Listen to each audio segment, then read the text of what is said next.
jamais le Téléthon n'avait eu un parrain aussi jeune. Pour l'édition 2022, c'est Kev Adams qui endosse ce rôle, avec beaucoup de fierté mais aussi un peu de stress. Le comédien et humoriste de 31 ans sait qu'il ne sera plus le même homme à l'issue de ces 3 jours. Les malades qu'il a déjà rencontrés, parfois des enfants, et ceux dont il va continuer à recueillir les témoignages transforment sa vision de la vie et lui apportent énormément de force et d'espoir. Ce Téléthon 2022 a été lancé vendredi 2 décembre, d'abord sur France 2, puis France 3. Alors que Sophie Davant a tenu à rendre hommage à Martine Alain Regnault, celle que l'on surnommait Madame Santé chez France Télévisions et qui est décédée le mois dernier à l'âge de 85 ans, Michel Drucker en a profité pour saluer la mémoire et la carrière d'une autre grande dame qui s'en est allée cette semaine, l'actrice Mylène de Mongeau.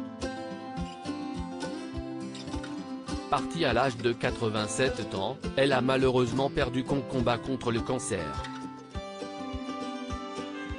Je te dédie totalement ce Téléthon si vous me le permettez puisque Kev est là, je voudrais avoir une pensée pour Mylène de Mongeau, a déclaré Michel Drucker.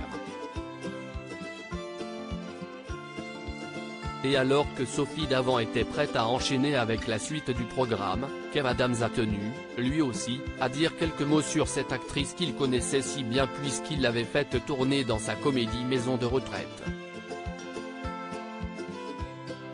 Une actrice extraordinaire qui nous a quittés hier et qui comme très peu d'actrices a traversé les générations, a réagi le comédien, qui avait déjà partagé son immense peine la veille sur le plateau de C'est à vous, sur France 5. Qui peut se vanter d'avoir fait un des plus grands succès de 2022 et d'avoir tourné aussi avec Jean Marais et Louis de Funès, a rajouté Kev Adams, Michel Drucker disant de Mylène de Mongeau qu'elle était une femme de cœur.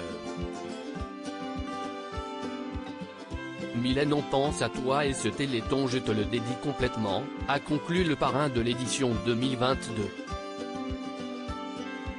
Cette première soirée du Téléthon 2022 a été marquée par plusieurs témoignages de malades et de leurs proches mais aussi par la présence de nombreux artistes.